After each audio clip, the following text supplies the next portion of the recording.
Hello, everybody, and welcome to your Social 130 class this week. Today, I have a special treat for you, and that is that we have a guest speaker, Veronica Fry, who is a licensed clinical social worker with the VA Loma Linda Hospital. And she's going to share her knowledge and her experience about mental health and the resources that are available to the LGBTQ+ community. So a few things about Veronica is that she was born and raised in Peru, and she completed her undergraduate degree at the Universidad Católica del Perú in Lima, and everyone gets to pardon my terrible US accent. Then she earned her master's in social work at USC in 2008, and then became a licensed mental health clinician, and she served both English and Spanish-speaking clients. Since then, she obtained specialized training in solution-focused therapy, problem-solving therapy, and for our interests, working with the LGBTQ+ population, as well as many other types of therapeutic interventions. At Loma Linda, Veronica provides a wide variety of services and support to veterans in her many, many roles that include being a member of the LGBT Special Emphasis Program and the Transgender Clinic team, the facilitator of the Vitalize Group, which supports transgender veterans, facilitator for the Harm Reduction Empower Group, being a high-risk therapist in the suicide prevention team, and a field instructor for future social workers at the bachelor's and master's level, as well as nurse practitioners and mental health workers. Her presentation for this class draws from training she provides for her colleagues, as well as provides resources for where the rest of us can obtain more information, including programs and documentaries available on television and streaming services. So with all of that said, I am turning this over to Veronica because she has so much to share with us. And Veronica, I always love it when you get to come and speak to the class. Thank you very much. Okay, so let's see. Disclaimer here, I am not tech savvy, so if I have any bumps on the road, please forgive me. So as you see in this picture, VA serves all who served, and as your Mrs. Mazzini say, I work at the VA Loma Linda healthcare system. So that's a little bit of my presentation. I'm a high-risk therapist in the suicide prevention team, which this means I am a therapist who provides individual or group therapy for our veterans who had just been discharged from an inpatient psychiatric unit, whether it is here in the Loma Linda VA or any other VA, could be San Diego, Greater LA, Long Beach, or in our community. So these veterans are coming out of the psychiatric unit and they want to be engaged in therapy, and those are the veterans we work with. So objectives of this presentation: as a social worker, I'm going to review some of the NASW Code of Ethics. We understand some different mental health diagnoses, identify some situations in which we can use more inclusive language, and develop some ideas on how to be more effective when working with members of the community.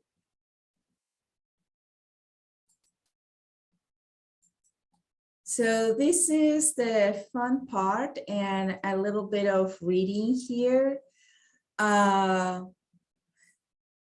So LGBTQ+ is something that the community is very grateful right now into being more accepted in our community.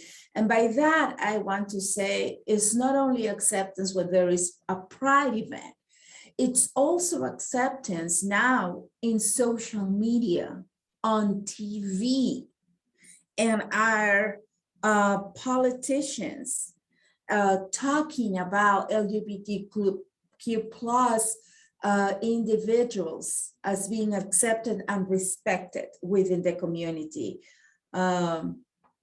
So social workers in general have shared commitment to promoting laws, policies, and programming that affirm, support, and value every individual in general, most currently LGBTQ plus individuals, families, and communities. NASW values, we have values of service. You know, social workers' primary goal is to help people in need to address social problems, social justice. You know, we are the ones that challenge social justice in general, dignity and worth of a person. So we inherit the dignity and worth of a person all the time. We are focused on importance of human relationships. As we are social beings, we are not born hermits. We are social beings. We are wired to be social. We as social workers have to behave in a trustworthy manner. Trust is earned. Trust is never given. And we have to show all the time that we are trustworthy. And we have our areas in which we are more competent than others, and we have to be aware of that, and we have to be truthful to that. And when working with veterans especially, it's a population that generally do not trust people. So they can read you like a book. They really can. So we have to be very honest, transparent when we are working with a veteran. So I'm going to use the word veteran along this presentation, but it is literally, it has to do with any individual. You know, you wouldn't trust anyone just because. You would not trust me just because I say I'm Veronica, right? I have to show you, how much I care for you to know how much I do care and how much you can trust me. So there is a big slide here of social workers' ethical responsibilities to clients. We are committed to clients. We have to be competent in what we have to do or we could do. And we have to be honest about that, about what our training is, what our education is, what our scope of practice is. And if we are not competent on something, we have to know it and we have to make it known. And that happens because we cannot know everything. One individual cannot know everything. Cultural competency is very important. I am originally from Lima, Peru. That doesn't mean that every Peruvian is like me. Every female Peruvian is like me. I have my own family of origin, my own cultural background. And then I came to the United States 22 years ago, and I still, my in-laws and where I have worked, that makes all my culture right now.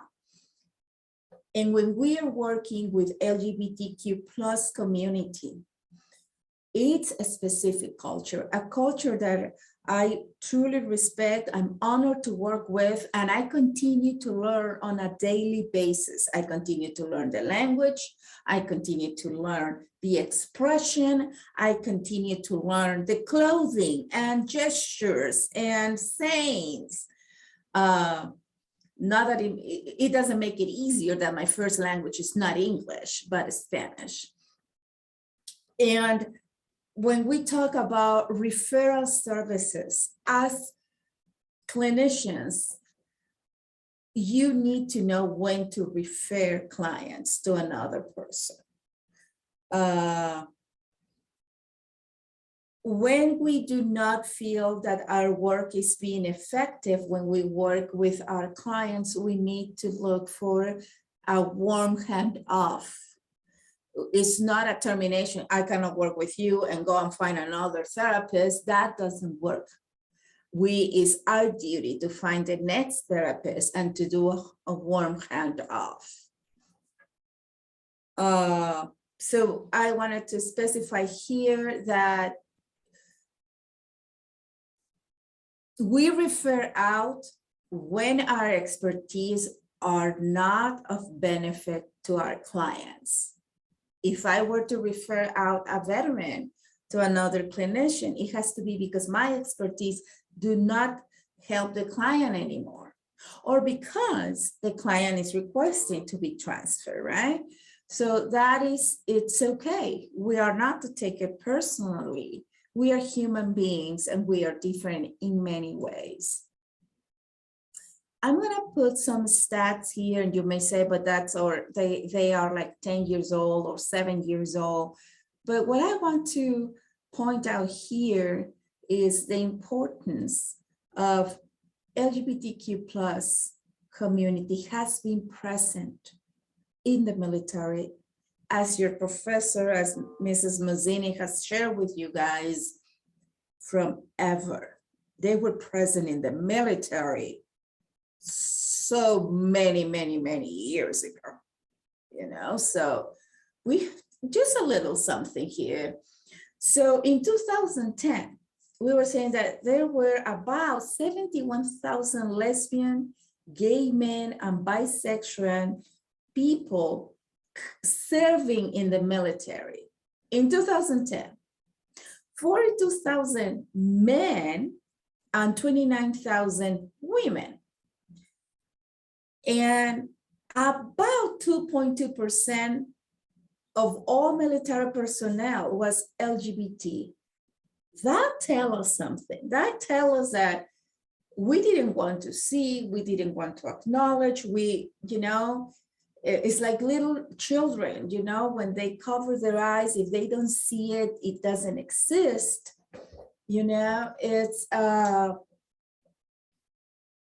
We never talked about it, but we have to say also that don't ask, don't tell was in place. And so what was that? I won't ask you what your sexual preference was.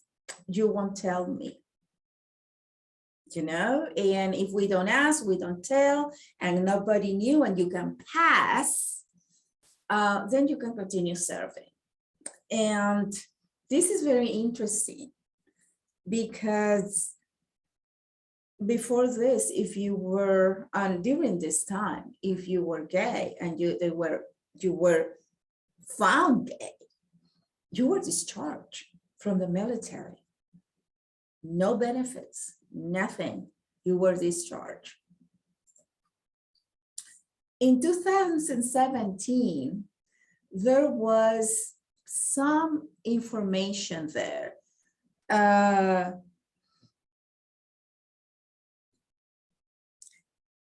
Males reporting themselves as gay, bisexual, or may having sex with other men. So this is interesting. Even though we're talking about some difficulties and your career being at risk if you come out, if there was anonymous survey, look at these numbers, so it was pretty much an average of 4.23% reporting this. And then we come to what was in 2020, 2019, very big in the news and social media about transgender veterans being in the military. And I have to share something as a person that has facilitated a transgender support group at the VA for so long, is many transgender individuals, male to female or female to male, have served in the military. Not only that, the specifics that I have known is female to males would be in the most dangerous and risky work during the military. For example, Navy SEALs, Rangers or special ops, paratroopers. These people are the first ones there, you know, and why is that? The risky situation, this kind of, I know who I am, but I cannot be there. So but I want to serve my country. I want to show how courageous I am, how good I am. And they do these jobs. They're extremely intelligent people, extremely capable people, very good at what they do. And you know what? They were serving our country.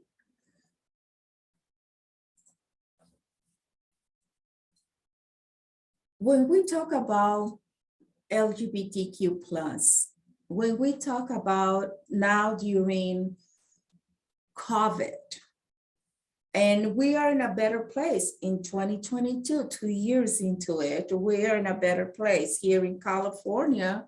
In certain counties, you can go into stores now without a mask. You can go into a restaurant. You have outdoor and indoor dining and all this stuff.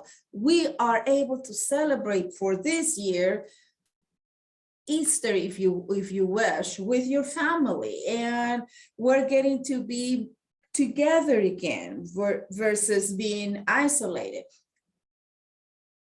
COVID has had an impact in our mental health. In your classes, look at this. This is a recorded session. So we're gonna start covering some mental health disorders. But before that, I want you to, if you wish, and if you feel safe, to do this activity with me. If you were safe, and you feel okay, and you are willing to participate in this activity, I will ask you to close your eyes. You see this picture, there were two doors. The door to your right, it's gonna be, if you were to go in, it's gonna be what you know. What you absolutely know, the world as you know it. You have family or friends or places where you like to go, maybe your favorite coffee shop, maybe the favorite store at the mall, or your favorite restaurant in the community. And they all know you and they like you, or some of them like you, some of them don't. As I always tell people, you know, you are not money or candy. Not everyone is gonna like you. There are gonna be people that dislike you, and it's okay. But that is your world, right? You are there, you feel okay, that's what you're used to. Good, bad, or horrific, that's what you are used to. And then I'm gonna ask you to come out of that door and go into the door to your left. You're gonna come in, and in that door, you are fully accepted as who you are. You are loved for who you are. And there are very welcoming people, but it's a new place, new community, maybe new school.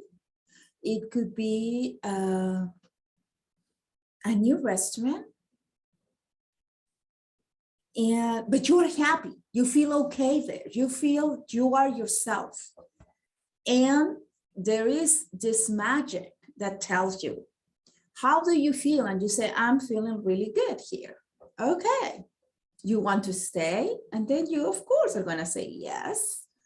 Okay, if you want to stay with all that is there in this door, you have to close the door to your right, the room that you just left, the place that you just left, and never come back there. You're gonna lose what you know. So sit with that feeling there. You say no to what you already know, you're familiar with, and you are jumping into something absolutely new with welcoming people, but only by yourself. So you are probably feeling some kind of discomfort, some anxiety, you know, it's just kind of, what are you saying? Well, this is exactly what our friends from the LGBTQ plus community go through when we ask them to come out to their family, to their friends, to people in the school. That's exactly what they're going through, because they may be facing this on their own, and because maybe they are being disowned by their family. So this is a very concrete way to show you how courageous our friends are when they're coming out. We're gonna cover depression, anxiety, and PTSD here. So what causes depression? We as human beings, we have our dreams and we have our reality. And this is a way how human beings progress. We are gonna shoot for our dreams, shoot for what we have as our goals, and while we are in this world, in our real world. So when does depression come? When there is a clash between my ideal world and my real world. When I feel that there's no way I can reach my ideal world, and which makes me have just these feelings of inadequacy, of feeling lonely, hopeless, helpless. No matter what I do, I cannot get there. And that is pretty discouraging. And as the picture here looks like, very dark, isolated, just in a room, and there's no light at the end of the tunnel. Well, there is light, but we are not able to see it when we are in the depression. Then we have the first cousin of depression, which is anxiety. Okay, I have to say, being a little on the low mood and in the blues, and sometimes when the weather is kind of gloomy, some of us get very discouraged. It's worse when it is raining, or maybe you took a test and you didn't do good. So feeling down in that situation is normal. So when I talk about depression, is when you feel like that most of your day, if not all day.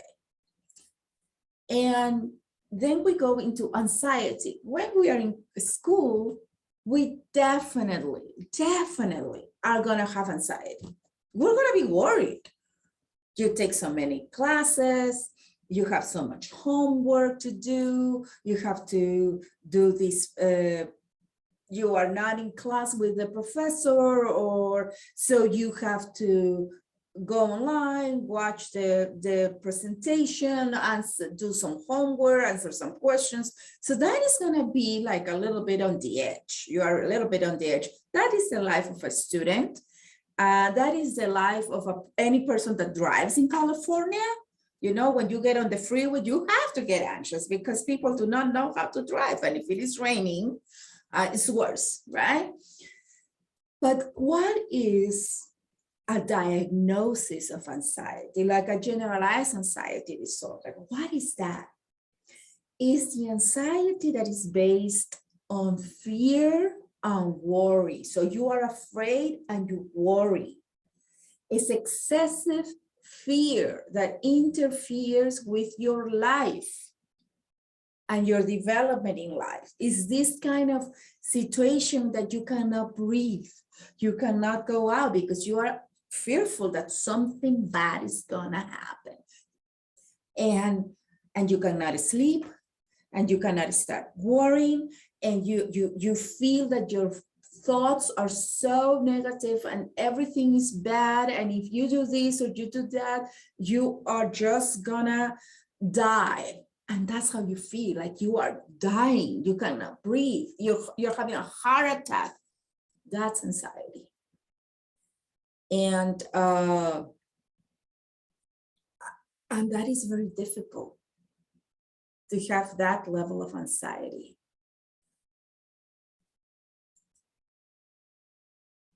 The next one is post-traumatic stress disorder. Now, this is not only for combat veterans. Post-traumatic stress disorder is diagnosed in any child and adult that has directly experienced, witnessed, or learned that something traumatic happened to a close family member or friend. Usually, when we go through, we experience trauma, any kind of trauma, the experience is going to be acute at the moment. In time, it's gonna dissipate. And it's not that you forget it happened, it's just that it's not gonna have that emotional response as high as it did like the day before. Example, talking about freeways. You are driving, normally someone cuts you off, and because this person cuts you off, you have an accident. Literally, and you have a very bad accident, you are hitting on the wall of the freeway, you saw that your life was coming in a flash, and you saw yourself dead. You thought you were literally gonna die. Much worse if you lose consciousness and you are taken by ambulance to the hospital. This is very traumatic, very traumatic. So in the beginning, you're probably going to be shaking and going to be crying, and your family or your friends are going to be concerned, and then you're going to have some hesitation when driving. But if everything goes fine, you're going to be able to drive and get on the freeway. And in the beginning, you're going to be very cautious, but in the end, pretty much you're going to get back to being the good driver you are. And probably if someone cuts you off, you're going to feel like your heart is pounding, and you're probably going to curse at the person, but you're going to be fine. You went through a traumatic experience, but it dissipated. You will be diagnosed with PTSD if that situation evolves into an experience of constant preoccupation, constant being on the alert, experiencing night sweats, nightmares, flashbacks, all these kind of symptoms that go ahead. Another one example is when we are suffering from intimate partner violence, or we are witnessing or suffer in a home in which violence was a way of establishing discipline in the home. Violence does not have to be only physical. It could be emotional or verbal. And you know, so these situations happen. Now, all this, if you were to be experiencing all this, please go and receive help, mental health help. There is help. Our LGBTQ plus family and friends possibly are experiencing anxiety, depression, or PTSD. Why? Because there is bullying. There is discrimination in house and discrimination in the community. Not everyone is accepting of any individual as who they are and who they present themselves. So there is very high statistics that our LGBTQ plus individuals go through a lot more of discrimination, harassment, abuse than general population.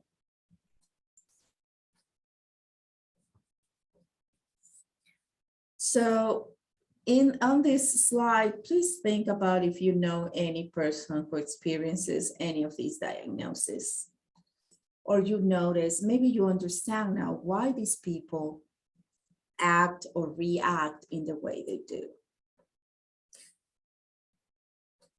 The devastating truth is that we lose 20 veterans daily to suicide. The statistics go between 20 and 22. Now,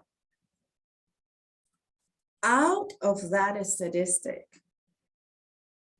our LGBTQ plus veterans are more susceptible of thinking about ending their lives because they have depression, because they have PTSD, because they are experiencing probably anxiety that is very overwhelming.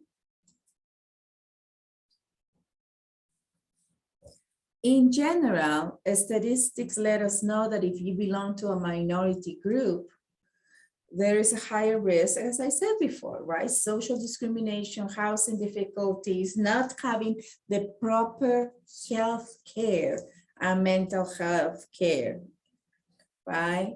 Don't Ask, Don't Tell was repealed in 2010.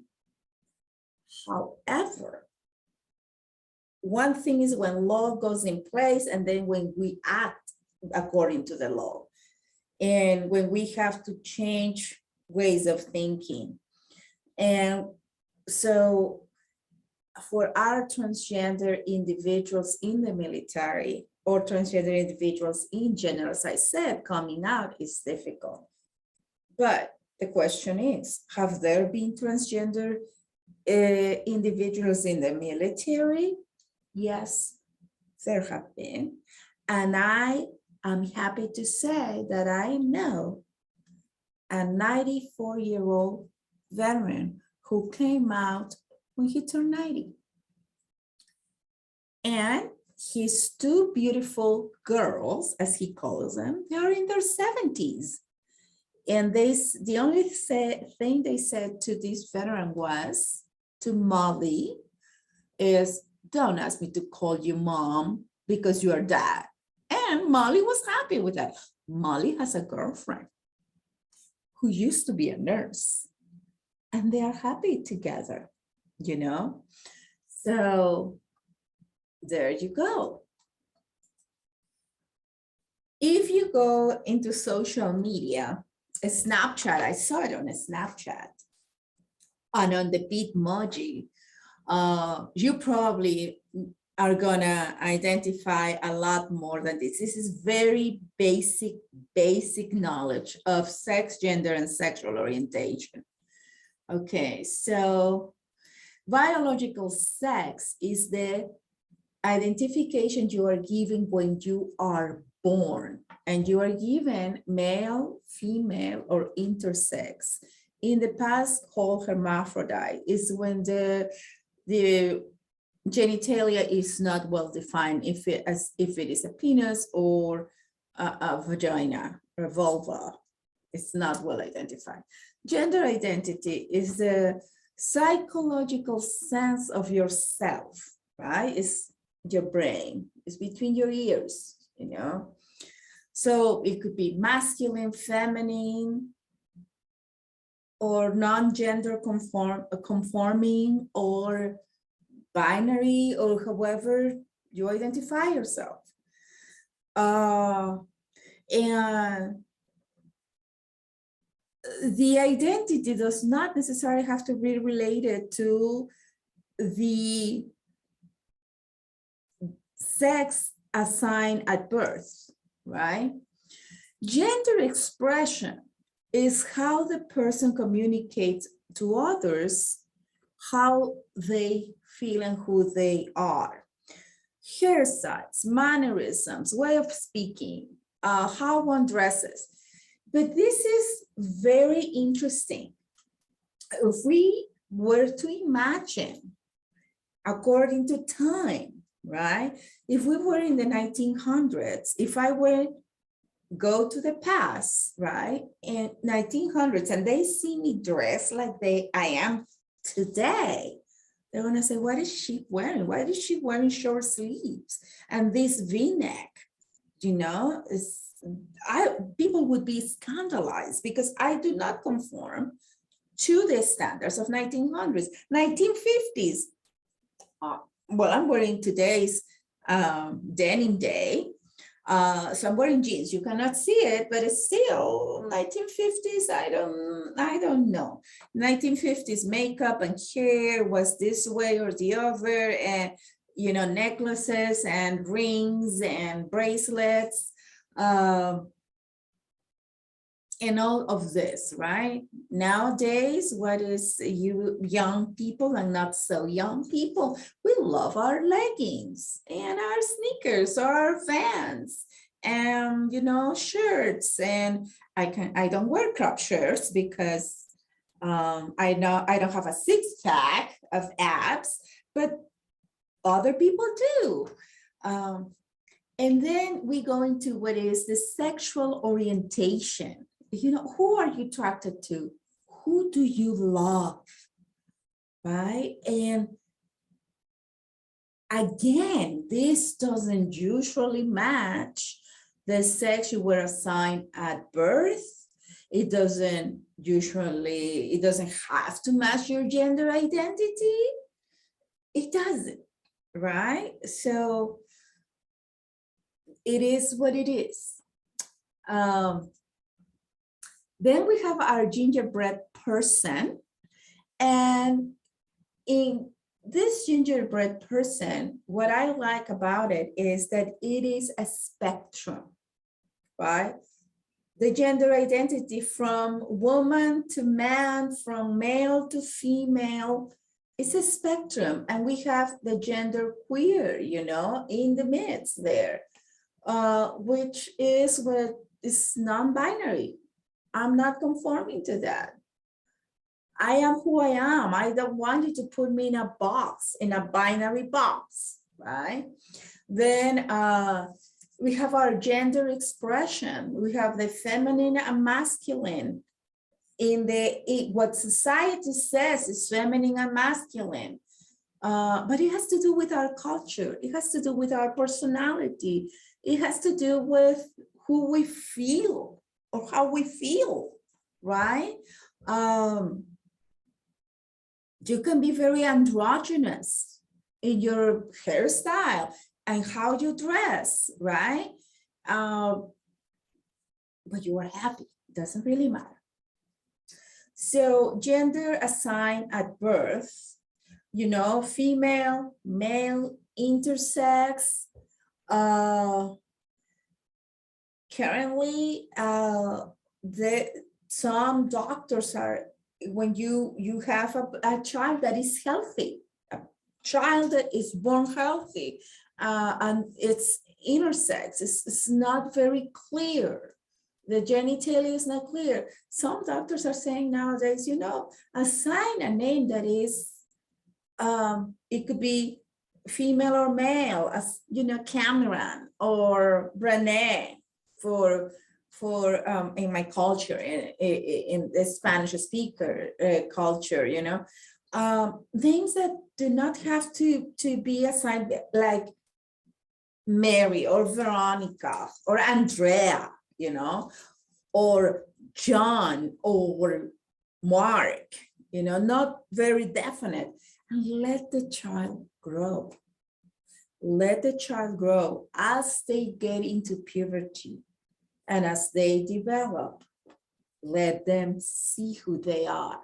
Because yes, in the past, there's an instrument in which they used to measure the baby's what resemble a penis.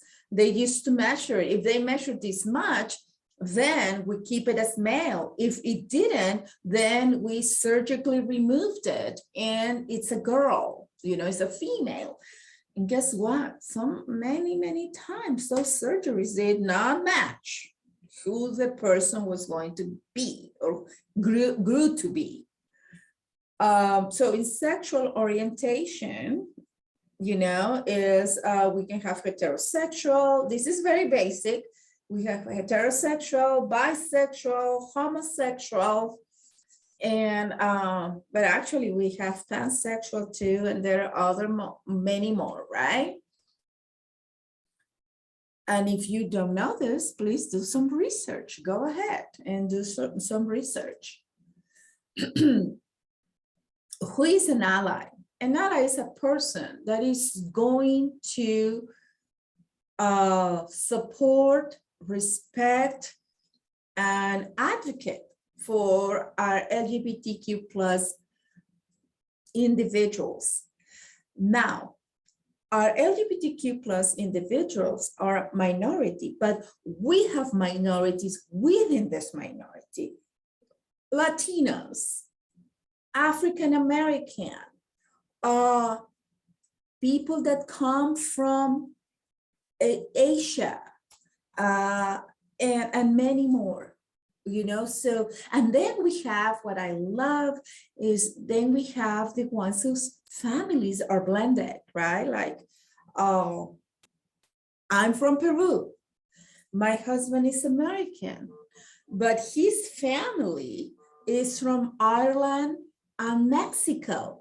And my family on my mom's side, they are from mainland China. So we have all these beautiful cultures. And there I am, my husband, and there's my daughter. How beautiful that is, all these beautiful cultures together. My daughter is a cisgender female born. Cisgender means that you identify with the sex assigned at birth. So that's my daughter, who has beautiful friends who belong to the community, by the way. So one thing when I do trainings here at the VA for our staff is, for whatever reason, it could be religious reasons, it could be family reasons, it might be cultural reasons. You don't need to like everyone. As I said before, we are not candy or money, right? We do not, and you don't need to be an ally. But what you need to do is to respect every veteran that comes in contact with you. Every veteran, as we work here, right? So we as community, we need to respect every individual we come in contact with. We may not agree with their way of thinking or what they believe in. It's okay. We are in a free country, right? But we need to be respectful. That's all we need to be. So at the VA Loma Linda healthcare system, we have our Unity Clinic that provides services to our transgender veterans. We have our LGBT care coordinator here. We have our transgender support group, Vitalize Group. We provide individual therapy, and we have the LGBT special emphasis program, which is for the staff that would like to participate in that program and provide services, be supportive of staff that is working with our LGBTQ plus veterans, who is allies for our LGBTQ plus staff. Yes, we do have a staff here that are LGBTQ plus, beautiful staff, very competent and fantastic individuals. At VA Loma Linda, you can find, that's our webpage right there. And there is our contact person is Summer Feliciano. She's a nurse. And but this is on our website and has been on our website. So the previous administration, it was not openly friendly and accepting of LGBTQ plus, but this page was there with the previous administration. This page has been there from the past administrations. I've worked here and I've been working here since 2015. So yeah, we've had it on.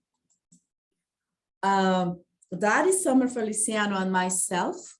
We were in Palm Springs Pride in 2019. It was the first time Loma Linda Healthcare System participated in a Pride event.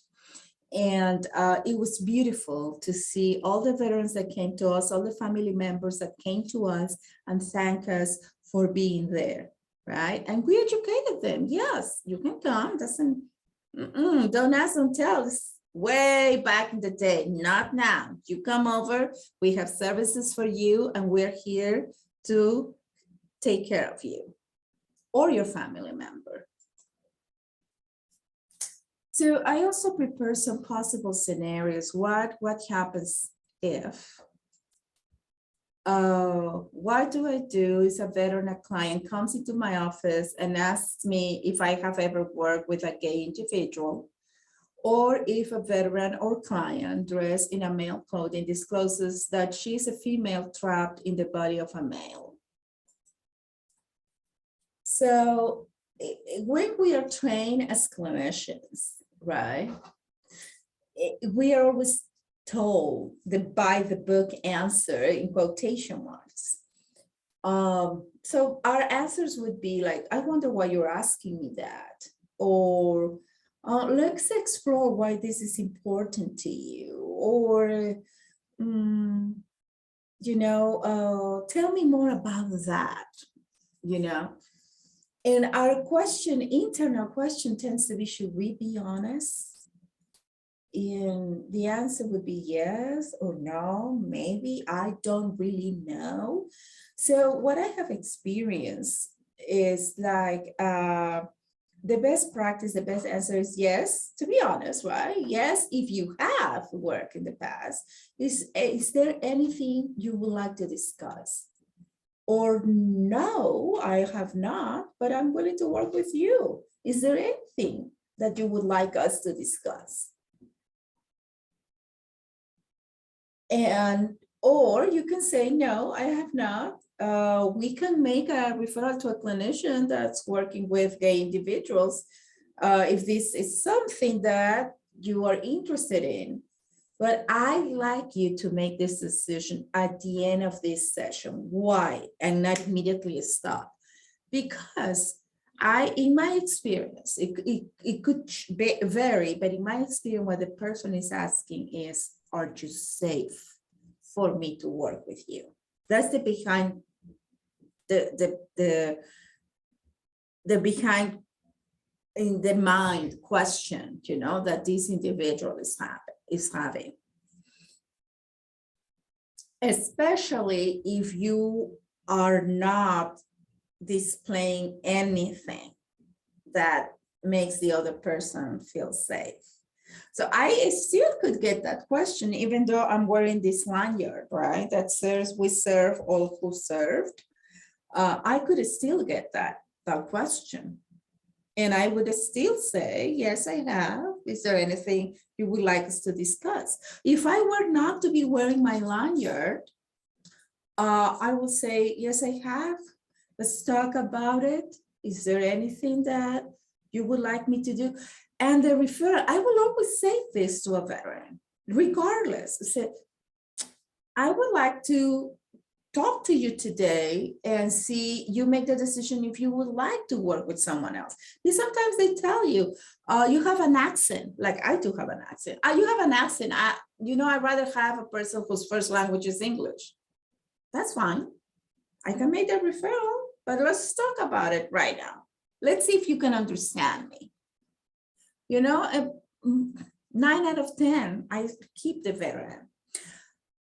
They can always tell you, oh, well, I'd rather work with a male. They have your session and then I was like, oh, yeah, it doesn't really matter. I thought you were not going to understand me. That's fine. So here at VA, we have a Transgender Veteran Awareness Month, and we do have a directive, and we do the Transgender Day of Remembrance, and we have activities here, and so that's important to remember here. So the best practice when we're talking with LGBTQ plus in general is when a veteran, a client comes to you, a friend comes to you, the issue really is not their identity. It's not probably going to be their identity. There's going to be a stressor in life. Like, for example, a friend of yours may come to you and say, it may be very sad, very down, or very anxious. And you say, hey, how are you doing? How are things? Did you do the homework for Mrs. Mazzini? And they say, yeah, I did, and I did good. So why are you down? Say, well, I'm having some problems with my mom. Why? Well, yeah, moms are terrible at times. I'm a mom. So they may having a problem with the mom because of college, because of tuition, because of money, because of the car, not necessarily because they are gay, lesbian, bisexual, transgender. So we need to find out what the issue is before we venture to give some piece of advice. And me as a therapist, my main role is to work and assist in the veteran develop skills to manage their life. It's not to assume that the LGBTQ plus is an issue. It's not an issue. It's never an issue for the person. It's not the issue. It's in relation to, that is usually what happens. We have to be very, very aware that for the risk of suicide and the risk of violence. I put here transgender individuals. It's our LGBTQ plus community in general, right? For hate crimes, for rates of suicide, children and teenagers, very high rate. So that is something to think about. Your friends, your classmates, what they're going through, your family members. Here at VA, Loma Linda, we make the appropriate referral to our care coordinator, veteran care coordinator. They can be referred also to the Unity Clinic for hormone replacement therapy. VA Loma Linda Hospital is not at the point in which we are doing sex affirming surgeries. We are not yet at that point, okay? But Kaiser is, for example, medical does have that service.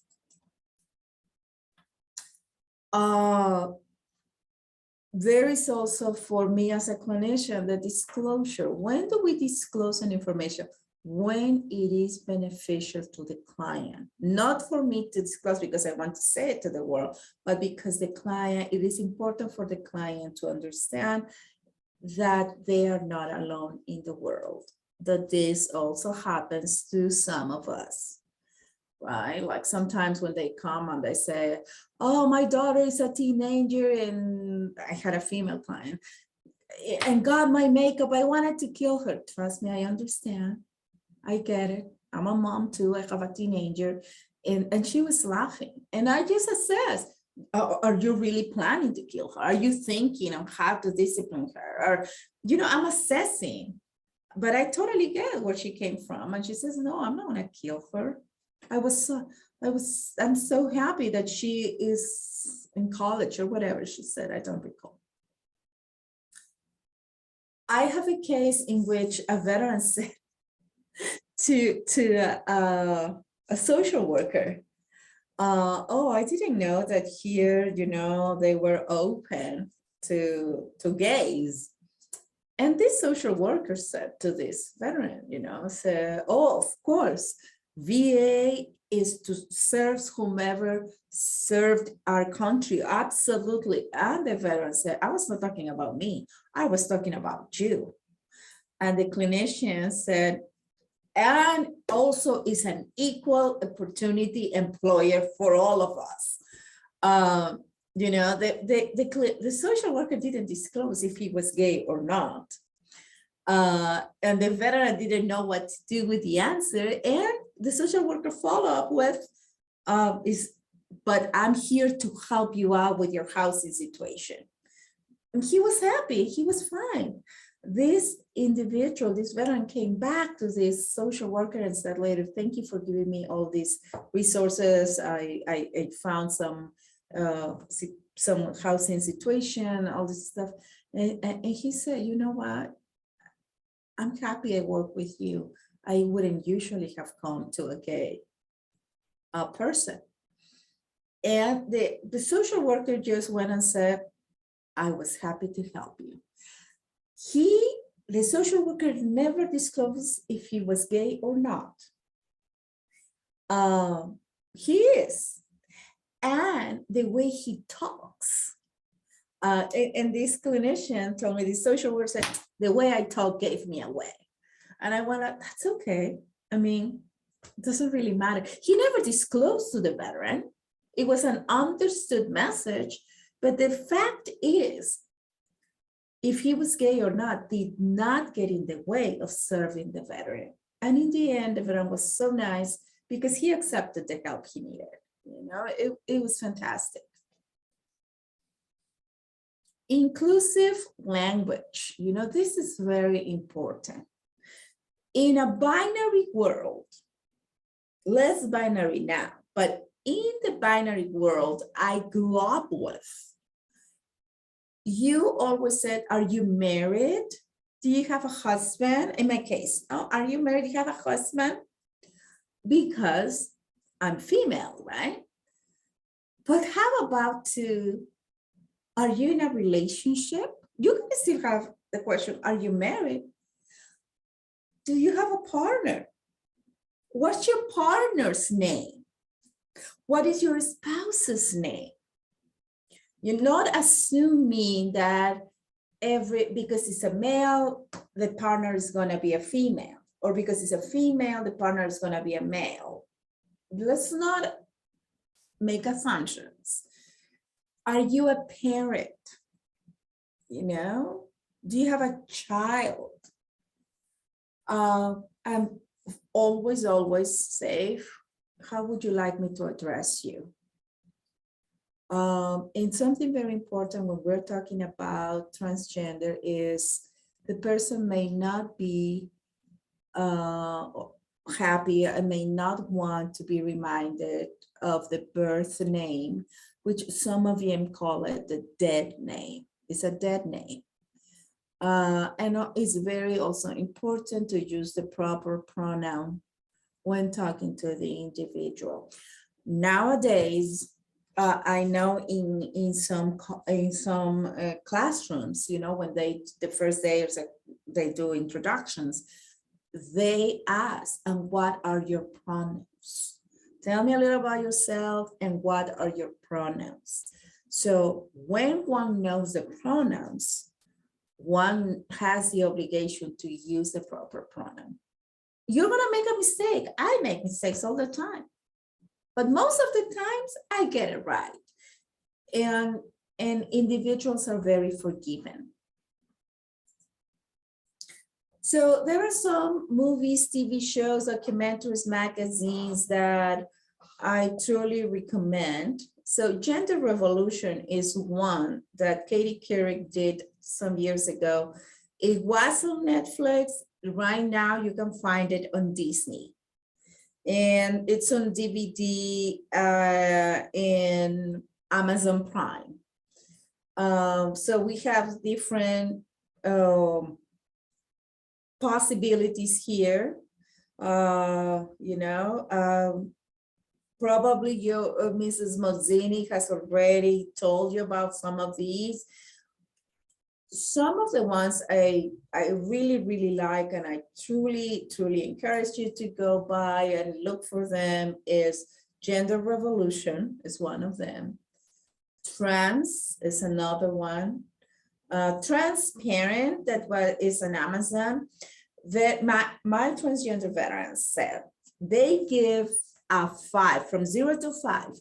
They give a 5 for effort and a 3 for in general content. But it's a good one.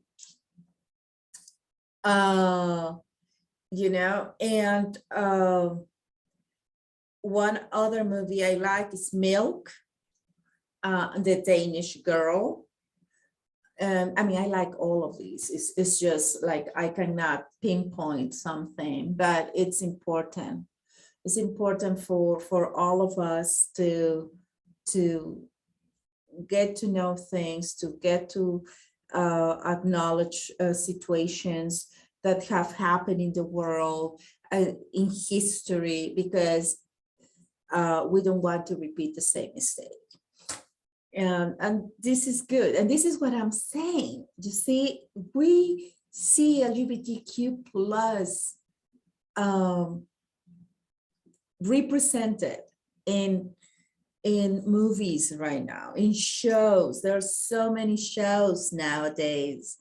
And if I know when I was a student, I didn't have that much money. So free streaming possibilities for you. Tubi, T-U-B-I is one, and they have very nice selection of LGBTQ plus movies. Another one is Pluto, P-L-U-T-O. It's a free channels there. Another one is Peacock. You know, if you don't want the specials, you don't need to pay. And I'm telling you about all this, and YouTube, of course, YouTube, because there is possibilities for the ones that we don't want to spend that much money, or we don't have that much money. I remember working and going to school, not easy. So here is a page of references where I got my presentation, and I really appreciate the opportunity I had with you to share today. And thank you to Mrs. Mazzini for this opportunity. Have a great day, and we love all of you, and be who you are, as beautiful and perfect and imperfect as you are. Thank you.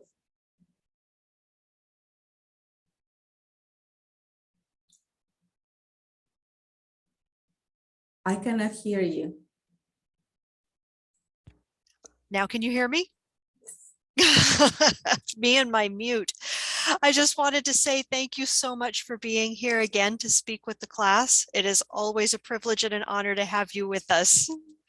Okay.